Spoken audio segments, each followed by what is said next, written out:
فصبر جميل عسى الله أن يأتيني بهم جميعا إنه هو العليم الحكيم.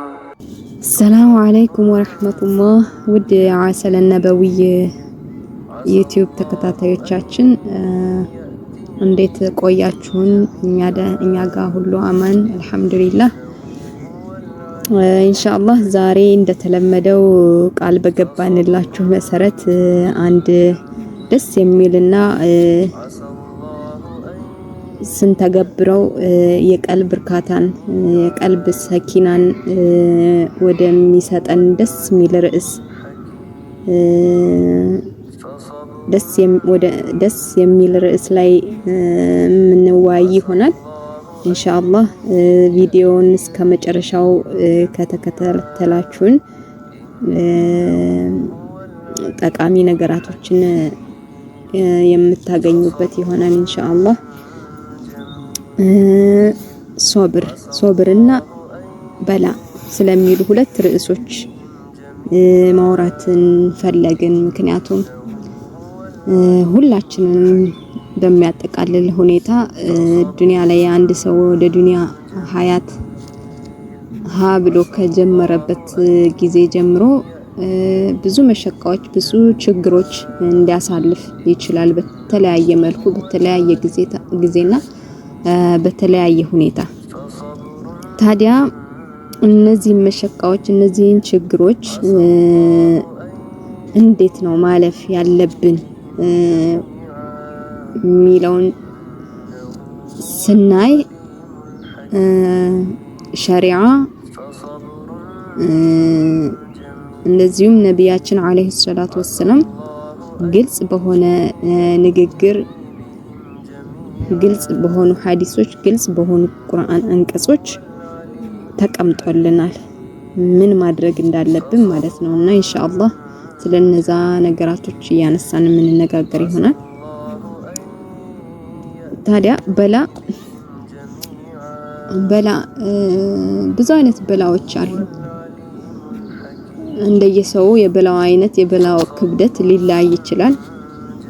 አንዳንድ ሰዎች ልጅ በማጣት ይፈተናሉ።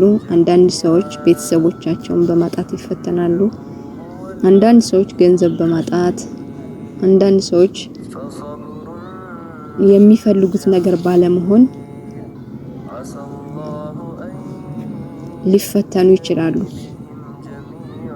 ታዲያ ሁሉም በየሐለቱ ሁሉም በየሁኔታው ይህንን ነገር ማለት ዱንያ ላይ ሰውየው መኖር ሲጀምር እነዚህ ነገራቶችም አንድ የዱንያ አካል ናቸው ማለት የህይወቱ አካል ናቸው። ደስታ እንዳለ ሁሉ ሀዘን አለ። አንድ ሰው ሁሌ እንደተደሰተ አይኖርም ዱንያ ላይ ሲኖር፣ ሁሌም እንዳዘነ አይኖርም። ሁለቱም የህይወታችን ሁለት ገጽታዎች ናቸው። ታዲያ ሙእሚን ከሌላው ሰዎች ለየት የሚያደርገው ባህሪ አለ።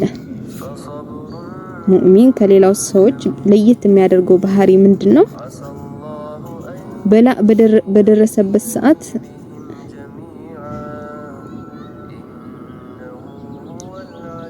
ይሶብራል።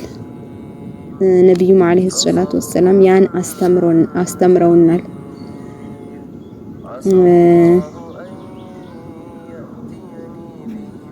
ታዲያ እንዴት ነው ሶብር ምንድነው?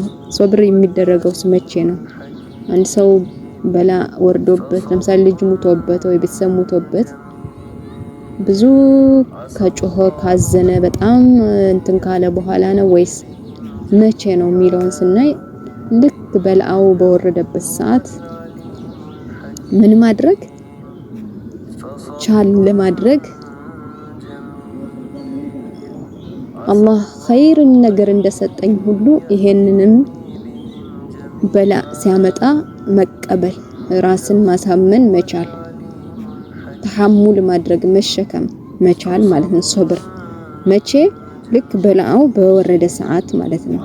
ታዲያ ብዙ አይነት ሶብሮች አሉ። የመጀመሪያውና ሁላችንም የምናውቀው አንድ ሰው በላ ደርሶበት ሶብር ሲያደርግ ነው። ሌላ ደግሞ ሶብር ማድረግ ያለበት ወቅት አለ። መቼ? አላሁ ተዓላ ግዴታ ያደረገበትን ነገር ሲፈጽም፣ ለምሳሌ ሶላት፣ ጾም። ብዙዎቻችን አልহামዱሊላህ አላህ የሰጣቸው ይሰግዳሉ፣ ይጾማሉ። ሲሰግዱም ሲጾሙም እርካታን ደስታን ያገኛሉ። አላህ ከነዛ ያድርገን። የዒባዳን ጥፍጥና ለዛ ከሚያገኙት አላህ ያድርገን። ነገር ግን በአብዛኛው ከፊሎቻችን ሶላት መስገድ ለሩሃችን ከብዶ የሚታየን፣ ጾም መጾም ለሩሃችን ከብዶ የሚታየን ሰዎች ልንኖር እንችላለን። ታዲያ የዛን ጊዜ ግን ነፍስያን አሸንፈን አላህ ያዘዘን ትዕዛዝ ስንፈጽም የዚህን ሰዓት ሶብር አደረግን ይባላል። ሶብር አድርገን የአላህን ትዕዛዝ ፈጸምን ይባላል። ሌላው ደግሞ አላ ማ ሐረመ አላህ فصبر جميل عسى الله أن يأتيني بهم جميعا إنه هو العليم الحكيم ሶብር ማድረግ ባለ ካለ መስራት ያን ነገር እንድንቆጠብ አላህ ካዘዘን ነገራቶች ነቆጠብ መቻል፣ ይሄም አንዱ የሶብር አይነት ነው። ምን ማለት ነው ይሄ? ለምሳሌ አንድ ሰው ሸሪዓ ምን ከልክሎናል? ኸምር መጠጣት፣ አስካሪ መጠጦችን መጠጣት ወይም ደግሞ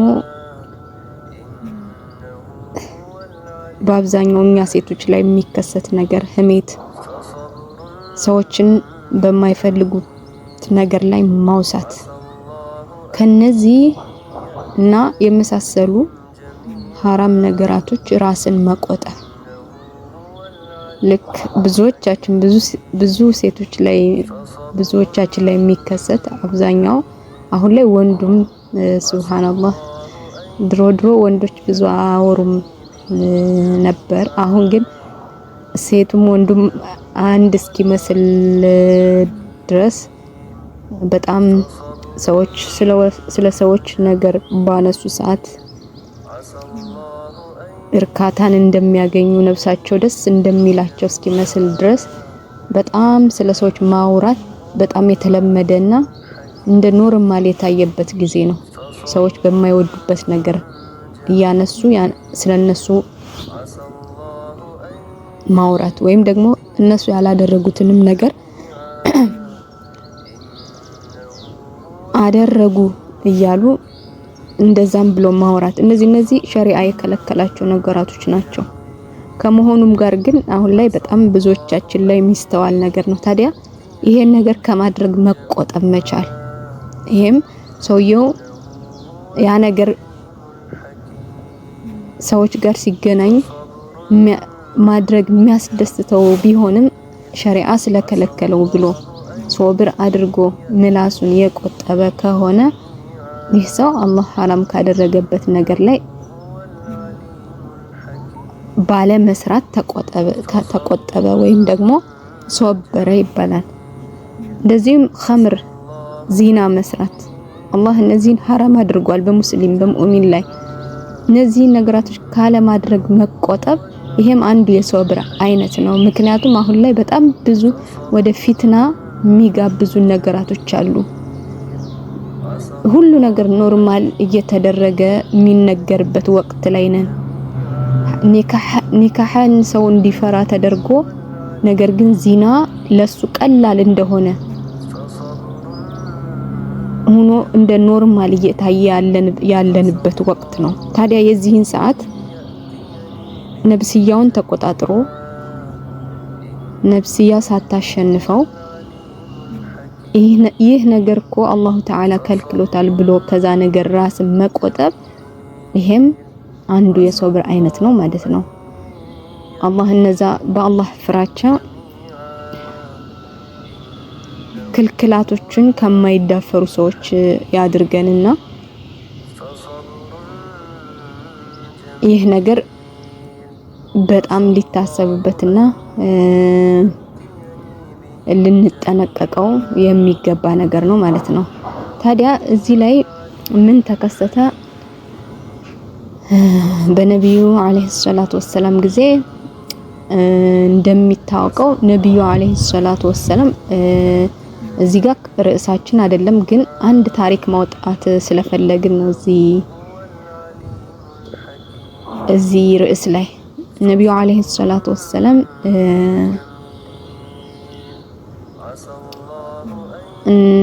ነብይነት በተላኩበት ሰዓት ኢስራእና ሚዕራጅ አድርገዋል። ኢስራእና ሚዕራጅ የሌሊት ጉዞ ማለት ነው ወደ ሰማይ። እንደዚህም የተለያዩ ዱንያ ላይ ያሉ ቦታዎችን የተለያዩ ቦታዎችን ለጉብኝት ጉዞ አድርገው ነበረ። ይሄ ተአምራዊ ጉዞ ነው። አላህ ለነብዩ አለይሂ ሰላቱ ወሰለም የሰጣቸው ድንቅ እና በተለምዶ የሰው ልጆች ማያደርጉት የሆነ እሱ ግን ነብይነትን ካባ የለበሱ ስለሆኑ ይሄን ተአምራዊ ጉዞን አላህ ሰጧቸዋል። ታዲያ በዛ ወቅት ምን አድርገው ነበረ? ነብዩ አለይሂ ሰላቱ ወሰለም ከመካ ወደ ቤተል መቅዲስ በተጓዙ ሰዓት የሆነ መንገድ ላይ ሲያልፉ ከጅብሪል አለይሂ ሰላም ጋር በነገራችን ላይ ይሄ በደንብ ሰፋ ያለ ጊዜና ሰፋ ያለ ክፍሎችን ይዘንበት የምንመጣው ርዕስ ይሆናል ኢንሻአላህ ጊዜው ሲደርስ። ነገር ግን እዚህ ለኛ ለርዕሳችን ጋር የሚሄድ ታሪክ ለማውጣት ስንል ነው ይሄን የምንጠቅሰው አሁን። ታዲያ ምንድነው ታሪኩ? ምንድነው የሆነው? በዛ ሰዓት ነብዩ አለይሂ ሰላቱ ወሰለም ከጅብሪል አለይሂ ሰላም ጋር የሆነ ቦታ ባለፉ ሰዓት በጣም የሚያውድ ሽታ አሸተቱ ነብዩ አለይሂ ሰላቱ ወሰለም።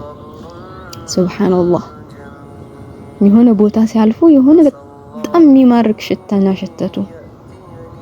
ከዛም እሳቸው ነብዩ ሰለላሁ ዐለይሂ ወሰለም ጠየቋቸው ጅብሪል አለይሂ ሰላም ይሄ የሚያምር ሽታ ምንድነው ሰበቡ? ማለት ይሄ ቦታ ሳልፍ ምንድን እዛ ቦታ ምን ሆኖ ነው እንዲህ የሚያምር ሽታን የሸተተኝ ብለው ሲጠይቋቸው ነብዩ አለይሂ ሰላቱ ወሰለም ጅብሪል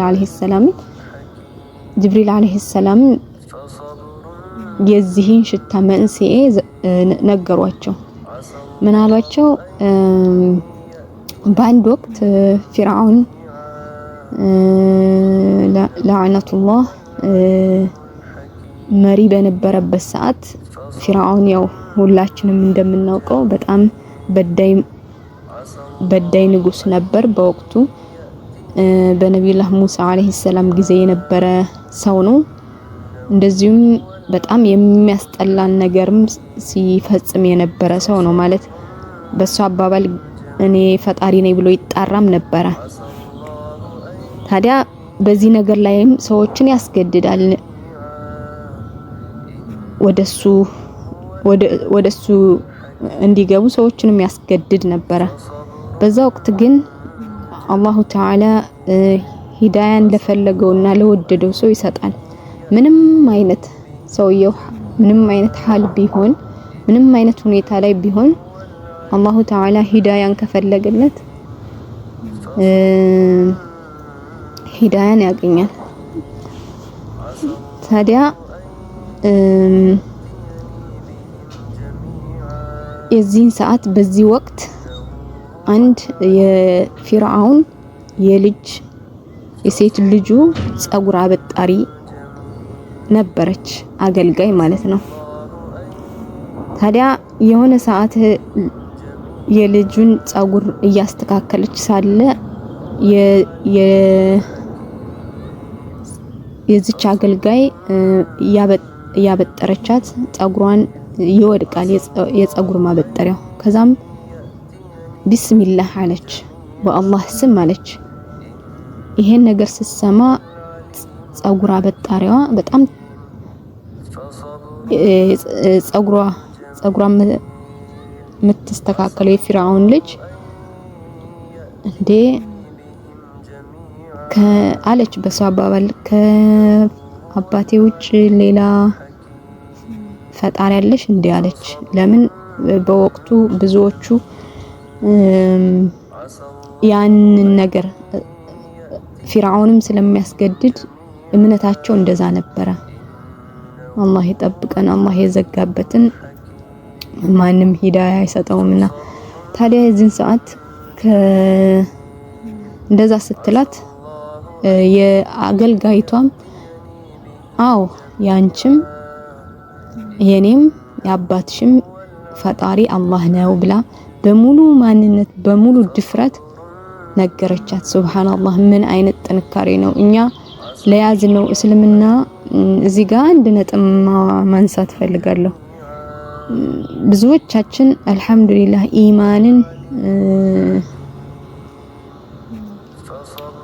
ኢማን ተሰጥቶናል፣ እስልምና ተሰጥቶናል። አላህ ፈቅዶና ወዶ ያን አድርጎልናል። ግን የያዝነውን ነገር ማመስገን ሲገባን ጭራሽ አንዳንዶቻችን በማይሆን ባህሪ እንገለጻለን። አሁን ላይ ማለት ለምን ሌላ ውስጥ የምንገባ ሰዎች አለን። እስልምናችን ትልቅ ነገር ትልቅ ከሀብቶች ሁሉ ሀብት መሆኑን እያወቅን ግን ምንም እንዳልተሰጠን ምንም በቃ ዱንያ ላይ ምንም አይነት ነገር እንደሌለን ራሳችን የምናስብ ሰዎች አለን። ይህ በጣም ትልቅ ስህተት ነው። ነብዩ አለይሂ ሰላቱ ወሰለም ምን ይላሉ? አላህ ዱንያን ለሚወደውም ለማይወደውም ይሰጣል። ኢማንን ግን ለሚወደው ብቻ ነው ማለት አሁን ዱንያ ላይ ካፊሩም ሙስሊሙም ብዙ ሀብት ብዙ ንብረት ሊይዝ ይችላል። አላህ ዱንያን ለሚወደውም ለማይወደውም ስለሚሰጥ፣ ነገር ግን ኢማንን ለወደደው እንጂ ለሌላ አይሰጥም። አላሁ ተዓላ ለሌላ አልሰጠም። ታዲያ ይህ አንድ ሰው ኢማን ብቻ መኖሩ ከአነከ መለከ ዱንያን እንደመለከ ማለት ከዛ በላይ ነው። ለምን ሁላችንም እናውቃለን ዱንያ ጠፊ አላቂ ናት። እዚሁ ማንም ኑሮ እስከመጨረሻ ሆኖለት ያየነው የለም። ሁሉም ሞት የሚባል ነገር ያቋርጠዋል የዱንያ መንገዱን። ታዲያ ሰውየው ብልጥ ከሆነ አኺራ አለኝ የሚለውን ነው ትኩረት ማድረግ ያለበት። ለአኺራው መስራት ነው፣ እዛ ላይ ነው አኺራ መስራት ላይ ነው ትኩረት ማድረግ ያለበት። ታዲያ ወደ ቂሷው ስንመለስ እቺ ሴት የፊርዓውን ልጅ ይሄን በሰማች ሰዓት ለአባቷ ትናገራለች። ከዛም አባትየው ፊርዓውን በጣም በዳይ ነው፣ ሐሳቡን የሚቃረን ሰው ከመጣ አይምረውም፣ ሰዎችን ገዳይ ነው። ታዲያ እቺ አገልጋይ ግን በአላህ ያላት እምነት ሙሉ እና ኢማና ቀውይ አላህን ፈሪ ስለሆነች ይሄን በመናገሯ ምንም አይነት ፍርሃት ልቧ ላይ አልነበረም።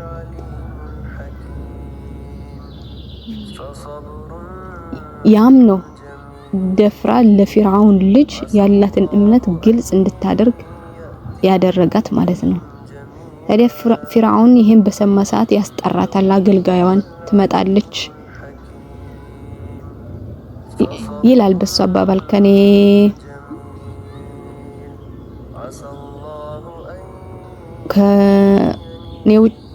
ይላል በሷ አባባል ከኔ ውጭ ፈጣሪ ያለሽ እንዴ ብሎ ስጠይቃት እሷ አሁንም ደገመች የኔም ያንተም የሁላችንም ፈጣሪ አላሁ ተዓላ ነው ብላ መለሰች። የዚህን ሰዓት የፈላ ዘይት በትልቅ በርሚል አዘጋጀ። ልጆች ነበሯት። በሷ አባባል አለ በኔ ካላመንሽ እነዚህን ልጆችሽ አይንሽ እያየ እዚህ ፈላ ውሃ ውስጥ ከታቸዋለሁ አለ። የዚህን ሰዓትም አልደነገጠችም። ሱብሃንአላህ። እስኪ ይሄን ክስተት ይሄን ሁኔታ እኛ ላይ ቢሆን ብለን ሁላችንም ራሳችን ያለንበትን የኢማን ደረጃ የኢማን ጥንካሬ ልንፈትሽ ይገባል። አሁን ላይ ሱብሃንአላህ ሂጃብ በመልበስ ሚሸማቀቅ አለ። ሱብሃንአላህ አላህ ይጠብቀን። ሶላት በመስገድ ሚሸማቀቅ አለ። ጾም በመጾም ሚሸማቀቅ አለ። ምን ከመሆናችን የተነሳ በጣም ስስ የኢማን ስስ ኢማናችን ስስ ከመሆኑ የተነሳ በመስገዴ ልኮራ፣ ሂጃብ በመልበሴ ልኮራ፣ ጾም በመጾሜ ልኮራ ነው የሚገባኝ። ግልጽ ላደርገው ነው የሚገባኝ። ሰዎች ይህንን ነገር እያዩ እስልምናን እንዲወዱ ወደ እስልምና እንዲሳቡ ማድረግ መቻል ነው ያለብን እንጂ እንዲሁ ብዙዎቻችን ቀልባችን ሙተዓልቅ ቀልባችን የተንጠለጠለው ዱንያ ላይ ብቻ ሆነ።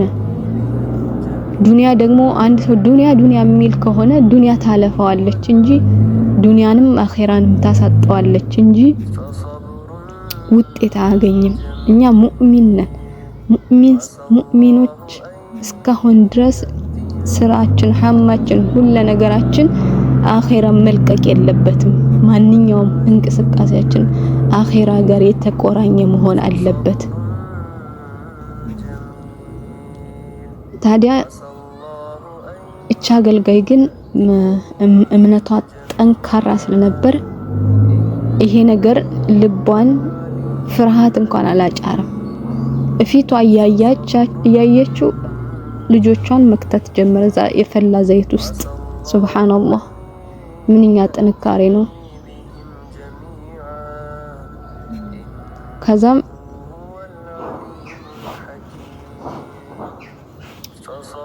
እንዲህ እያለ መጨረሻ ልጇ ጡት የሚጠባ ልጇ ጋር ደረሰ።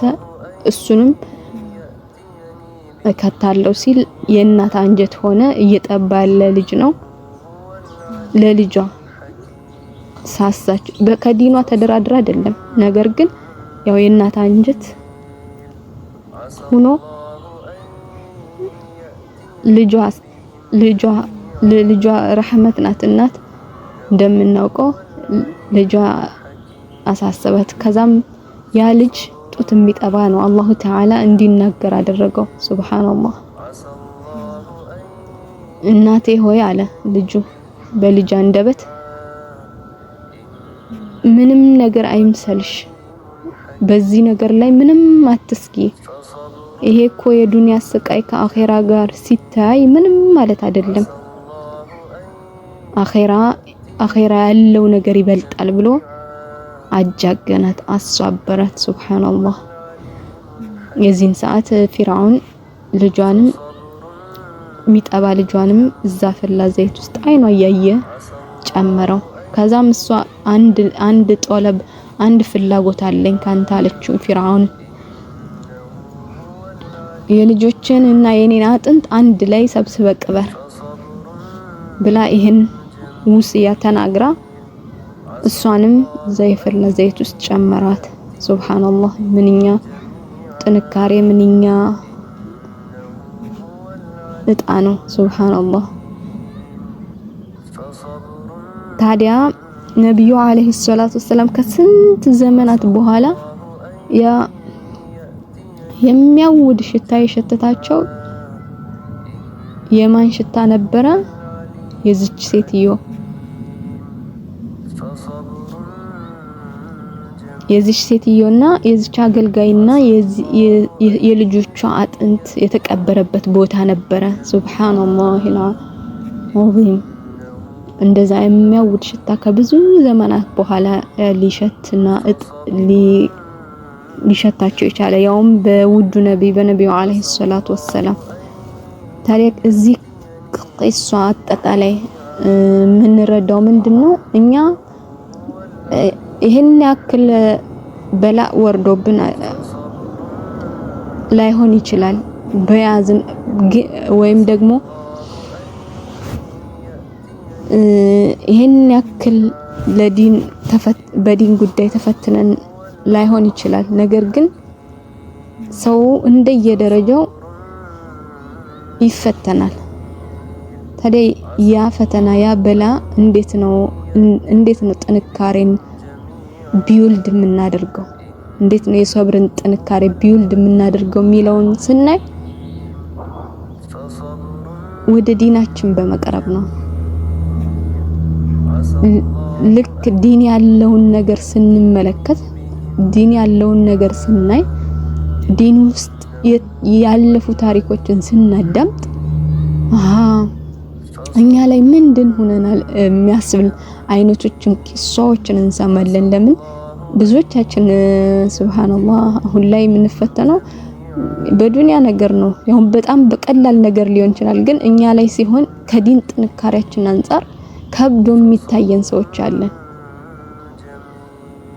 ታዲያ ሁላችንም ያለንበትን ሐል አስተንትነንና